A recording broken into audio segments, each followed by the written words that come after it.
Violência física, violência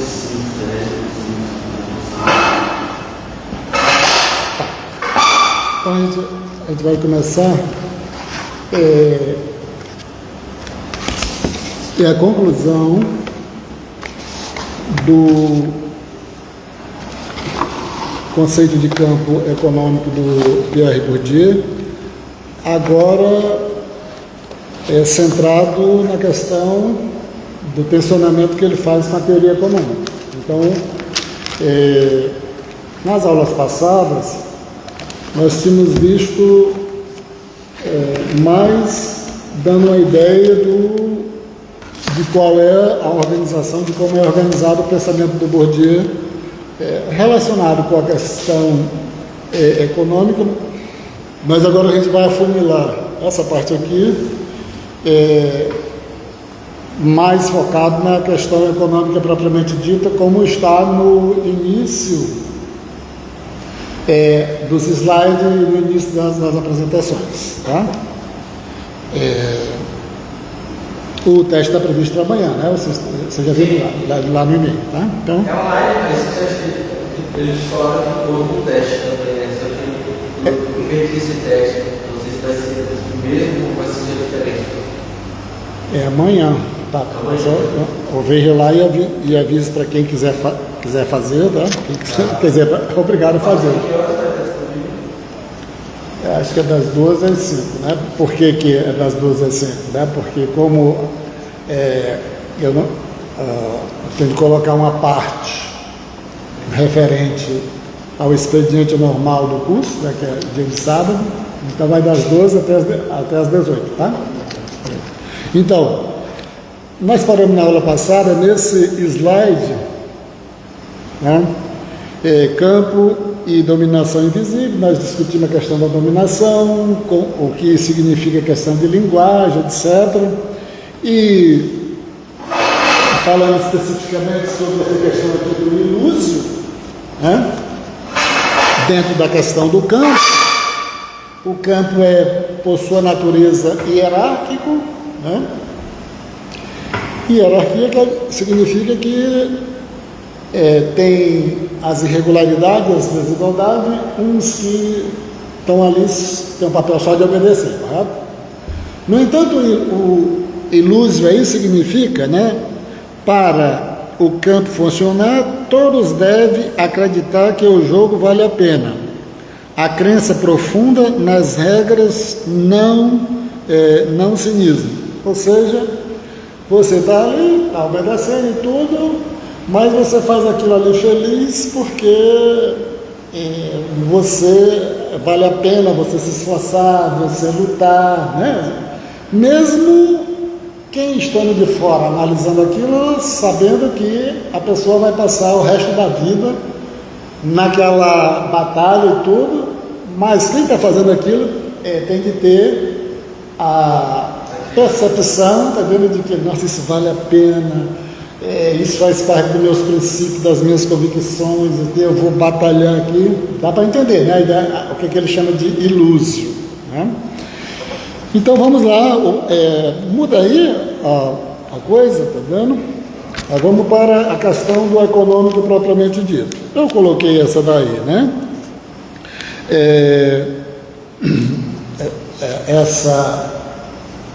Esse slide aí, só para demarcar que agora nós vamos afunilar para a questão do tensionamento com a economia propriamente dita, né?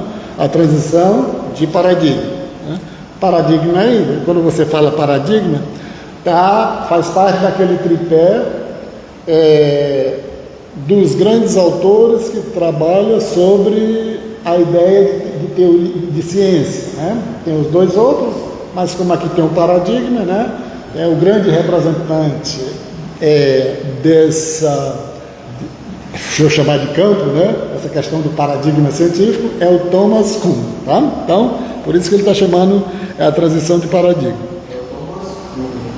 Thomas Kuhn, tá? Que o W, N, eu não sei soletrar perfeitamente não, mas são 4 letras, K, O HN pode ser que tenha algumas combinações que eu não esteja dizendo direito, tá? Desconstruindo a ficção do mercado natural e a falácia do homo econômico. Pode mudar, tá vendo? Aí, o mito do homo econômicos, que significa, né, a ideia do homo econômicos que nós vimos no início do slide. Faz parte, né, do nosso, quem faz a economia, essa economia tradicional, onde tem aqueles 10 princípios que eu fiz aquela revisão, né, na aula passada, e naqueles 10 princípios, tá vendo? Um deles, em todos eles está subjacente essa ideia do homo econômicos, da racionalidade, que o indivíduo, tudo que vai fazer, tem uma supercalculadora, um supercomputador no cérebro, né, porque tudo que vai fazer faz a comparação entre os custos e os benefícios. Então, vai fazer se os benefícios sempre forem maior do que os custos. Tá? Então, a ideia, assim, o mito do homem econômico, a visão ortodoxa, que é a visão nossa, de economista tradicional, daquilo que a gente estuda nos manuais. O calculador instantâneo, o agente imaginando um ato isolado, sem inércia, sem história, que busca maximizar os lucros no vazio. Então, todo momento que um agente vai fazer uma coisa, ele toma uma decisão e essa decisão é calculada, né? Então, esses vão utilizar aqui o tipo, no formato de humor, né? Todo mundo sabe aqui que nós estamos na Copa do Mundo. Quando alguém cruza uma bola, né, bem de longe, como o homem econômicos, o jogador para a bola lá num determinado momento, calcula a gravidade, calcula a parábola da bola, calcula o vento, calcula tudo, entendendo? Para tomar a decisão sobre que jogada fazer. Tá? Então, a gente poderia dizer assim, todo mundo que entende de futebol sabe que o jogador faz tudo automático, né? Ele treina, tá vendo? Então, se ele é muito habilidoso, ele faz com maior perfeição. Se ele é ruim, tá vendo? Ele não vai fazer, mas aquilo ninguém calcula, tá vendo? Tem esse processador grandioso, sofisticado para tomar a decisão, né?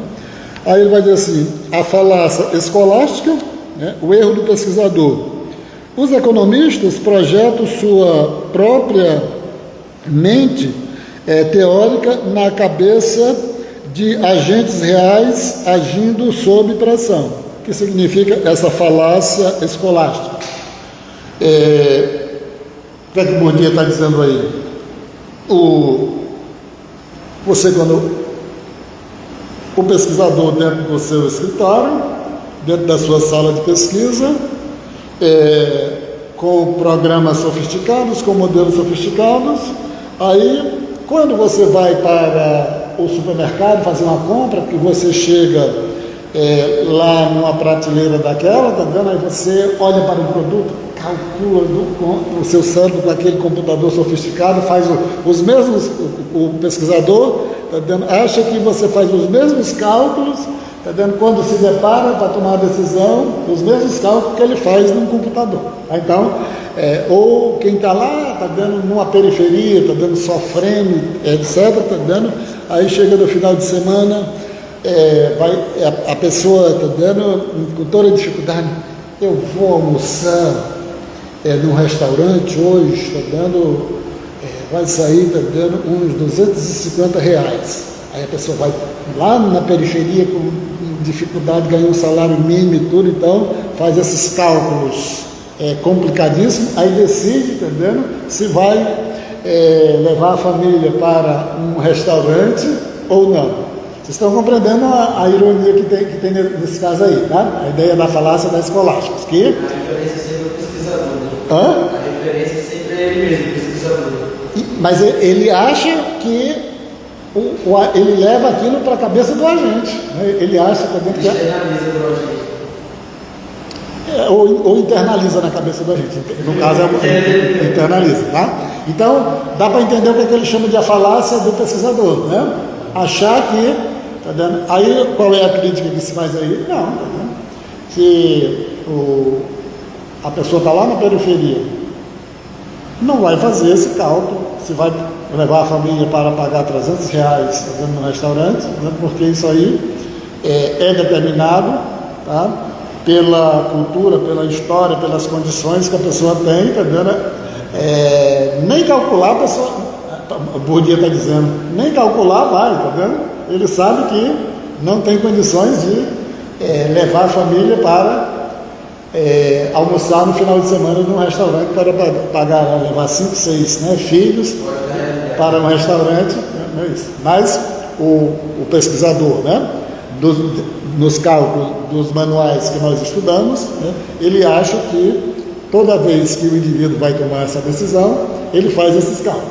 Tá? Então, ficou clara a ideia do que significa a falácia, a falácia escolástica? Né?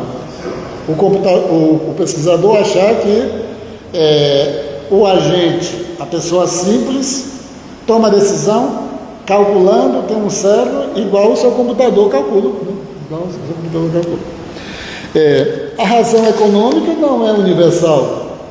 A ação de mercado exige disposições culturais específicas que não são inatas, mas historicamente construídas, que vai de encontro, tá vendo, à ideia da falácia escolástica, né? Poxa, tá vendo? A pessoa não,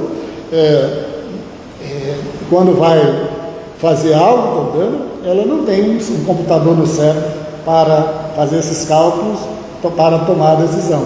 Depende de quê? Ele está dizendo aqui. Depende das questões culturais, tá vendo? E principalmente, tá vendo, como as suas condições de vida, né? As suas condições de vida. Você vai dizer, não, se hoje eu vou fazer uma visita, tá vendo, lá tem uns parentes no Nordeste, tá vendo, tomei a decisão, vou lá. É só isso que depende? Não, tá vendo, uma série de questões. Às vezes as pessoas estão dando,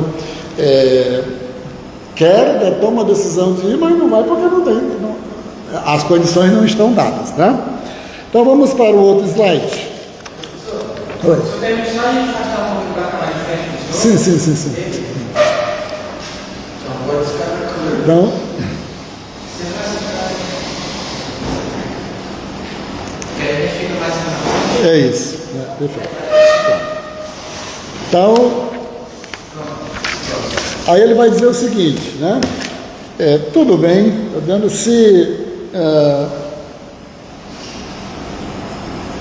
essa questão do homo economicus, essa questão de que o indivíduo tem racionalidade plena, não é correto isso? Como é que o Bourdieu vai resolver, né? Primeiro os 3 conceitos básicos dele, né? Hábitos, campos, capital, mas ele começa com hábitos, né? Para dizer o seguinte, tá vendo? Aquilo que no campo individual, tá vendo? Que as pessoas fazem, não vem, tá vendo, do cálculo, tá? A maioria das coisas, tá vendo? Que o filho diz, tá vendo? Mãe, eu quero, vamos dizer assim, uma coisa bem simples, tá vendo? Não é porque o filho calculou aquilo, não, é porque a família é o que a família pode prover, né, para o filho. A mãe, está dando viajar para a Europa. Quando diz isso, está dando porque os pais, está dando, têm condições de levar o filho para a Europa, né? Então, a questão do hábitos está ligado, está dando com o que ele chama de os dispositivos, né? Desde que você nasce, está dando você, está dando aquilo, condiciona a você agir daquela forma. Se for uma família mais humilde, ela é capaz até de pensar na viagem para a Europa. Sim, isso é verdade. Então a questão do hábitos já vem desconstruir a ideia do homo econômicos, né? A ideia de que as pessoas, tá vendo, calculam tudo, tá, o que vão fazer para tomar as decisões. Antecipação razoável. A gente não calcula friamente todas as opções. é impossível. Tomam decisões com base no senso prático. No senso prático, né? Porque a criança, né, vai crescendo, né, e vai fazendo aquilo que vê os pais fazendo, né? Vê os pais fazendo. Então, se você for para a questão dos campos, né? Se o capital cultural da família é baixo, dificilmente a criança vai crescendo e vai tendo simpatia por hábitos, tá vendo, de quem possui capital cultural elevado. Ela vai tendo outros hábitos, né, completamente distintos de pessoas, tá vendo, que têm um baixo capital cultural. A experiência, né, baseada, quando ele fala na experiência passada, né, da ideia de que quando você vai herdando, né, à medida que a pessoa que está com 20 anos, você está com aquilo na cabeça do que você viveu quando estava com 15 anos, né, o que você fazia, né. Então vai para 25 anos, então, o que eu fazia quando tinha 20 anos? Vai para 30, né? Então você vai herdando do passado, o seu hábito vai sendo herdado do passado. E você vai se adaptando, se você vai tendo a possibilidade, né, de adquirir novos capitais, tá vendo? Você pode, tá vendo, adquirir novos hábitos, tá vendo? E se adaptando. A tela do tempo. O hábito age como uma tela entre o estímulo e a reação, economizando tempo e energia cognitiva. Claro, né, o que está dizendo aí? Em vez da pessoa calcular, não. Você, na maioria das vezes, você é muito prático, né? Nossa, eu vou comprar no Carrefour, no supermercado Carrefour, ou eu vou comprar no supermercado Pão de Açúcar? Não, lá é muito caro. Eu vou comprar no Extra, eu vou comprar no outro, tá vendo que é mais barato. É uma coisa automática, você não vai calcular se as suas condições concretas não permitem você ir fazer uma compra no supermercado Pão de Açúcar, né? Nesse sentido. E lá embaixo, a questão da histerese, o descompasso.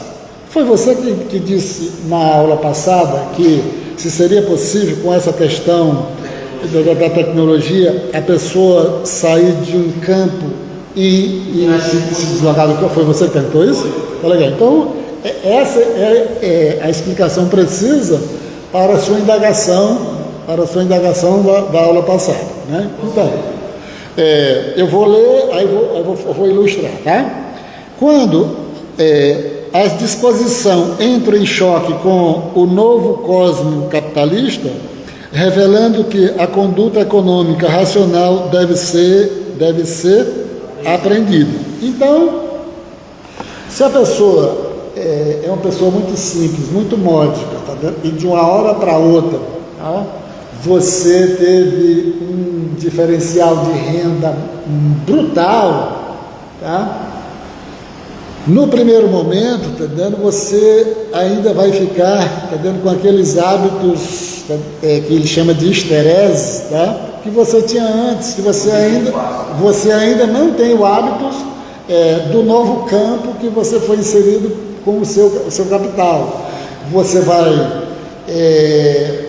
poxa, tá vendo, você vai guardar caixa de papelão velha, tá vendo, você vai guardar um bocado de porcaria, tá vendo, dentro da sua casa e tudo. Aí alguém vai dizer, nossa, você tem tanto dinheiro, tá vendo? Vem comprar uma coisa aqui, comprar aquilo, tá vendo? Mas a pessoa ainda está, tá vendo, espremida, tá vendo, com aquele medo da fome que passava, da dificuldade que passava, tá vendo? Ela ainda não tem, tá vendo, o desprendimento de estar vivendo naquele novo campo, né? Mudou de renda abruptamente, mas tá vendo, ainda está presa. Com o tempo é que ela vai talvez, tá vendo, vai abandonar completamente o hábito, tá vendo, quando ela era de outro campo. A histerese, tá vendo, também ela é utilizada noutras explicações, tá vendo? Por exemplo, né, no campo específico da questão do emprego e desemprego. Se você tem uma taxa de desemprego muito alta por muito tempo, aí vai dizer assim, a questão da esterese. Significa que, tá vendo? Parte dessa população que está desempregada, passa 1 ano, 2 anos desempregada, e aí ela, às vezes, ela nem consegue mais voltar para o mercado de trabalho, porque exige outras qualificações, são outros empregos, etc. Tá vendo? Então, não sei, vê se vocês estão entendendo a comparação, né, de você mudar de um campo para outro. Como está dando, você perdeu o emprego, aí passou 2, 3 anos desempregado, já são novos empregos, você não tem a qualificação para esses novos empregos, talvez nunca mais vá encontrar um emprego, esse que chama a questão da esterese. Não sei se dá para entender a lógica, tá vendo? Aconteceu, tem um cara, um amigo meu, que era procurador da República, e aí perdeu o emprego pelo fato de um processo que aconteceu com ele, e está há muito tempo só estudando, não consegue mais fazer nada, ele entrou em esterese. Claro, é isso mesmo, né? É isso mesmo. Então, por exemplo, né? Se nós, né? Moro aqui, você passa a vida toda aqui. Você tem dificuldade de... agora você vai lá morar no Santa Rosa do Purus, no município, ou em Jordão. Você tem dificuldade, de se adaptar logo, né? Você vai passar pelo processo. Vai se adaptar, né? Mas você vai levar tempo. Da mesma forma, né? Se você... vou embora daqui para São Paulo, tá por algum motivo, você vai levar um tempo, tá? Para viver, tá vendo, com uma certa tranquilidade, sem muito dificuldades, tá dando mudar de um local para o outro. A mesma coisa é essa questão, tá dando a razão, tá dando a razão sem cálculo, tá? Você tá dando, se você faz aquilo, o seu campo é aquele, se você adquiriu algum capital, ou econômico, ou social, ou cultural, que se reflita no seu capital simbólico, que possibilite você sair daquele campo, né, para ir conviver com outras pessoas, né, você vai passar um tempo, tá dando, ainda carregando aquele seu hábito, tá dando, de quando você, tá dando, não tinha esses novos capitais, nesse sentido. Passa aí. O mercado como campo de lutas, né? O que o Bourdieu chama de campo, né? Estou só fazendo aqui para verificar aqui. Ele diz assim: eu entendo, tá vendo, que na sociedade você pode entender as disputas entre grandes segmentos contra grandes segmentos, né? Mas a minha ideia é entender essas disputas, esses conflitos, tá vendo, em espaços específicos, tá? Então, tem a luta, que nem você disse, a grande luta entre, tá? De um lado você tem os empresários, do outro lado tem os trabalhadores, tá? Aí você vai dizer, poderia dizer, mas professor, tá vendo, se você for verificar dentro da universidade, a relação entre os professores é uma briga constante, é uma luta constante. Por isso que ele vai criar o conceito de campos. Por quê? Porque ele quer entender, para além dos grandes embates, em cada campo, tá vendo, você vai ter um embate, tá vendo? Se você é um jogador num time de futebol, tá? Dentro de um time de futebol não tem as suas vaidades, né? Um jogador cria caso com o outro e tudo, eu sou melhor do que você. É isso que ele quer entender pela ideia de campo, tá? Pela ideia de campo. Então, você vai ter tantos campos você imaginar, tá? Mas isso não interessa para aqui agora, mas eu estou dando uma ideia do que é a questão do campo. Aí ele está dizendo aqui, o campo empresarial, o campo de como funciona das empresas. Ele não está falando do empresário e do trabalhador, está falando da empresa. As empresas não competem entre si, então ele está dando uma ideia de campo, né? O campo onde as empresas jogam. O campo onde as empresas jogam é um campo lisinho? Não, tem empresa que... A empresa, se uma empresa acha que vai ser prejudicada por outra empresa, o que ela vai fazer com a outra empresa? Vai fazer tudo para esmagar a outra empresa. Então, é isso que ele está dizendo. Aí ele vai dizer o seguinte, né? A economia convencional diz o seguinte, que todas as empresas são tomadoras de preços, né? Você tem tomadora de preços. Ela não, você já viu isso, né? Aqui na economia. Ela não influencia nos preços porque o mercado regula, tá vendo? Se tiver muita demanda, o preço sobe, se tiver pouca demanda, tá dando, o preço diminui, tá vendo? Então as empresas são tomadoras. Aí ele vai dizer o seguinte, não, tá vendo? Tá vendo? E aí ele está correto, tá vendo? Se você vai para a questão oligopolista, tá vendo? As empresas tá vendo, são fazedoras de preço.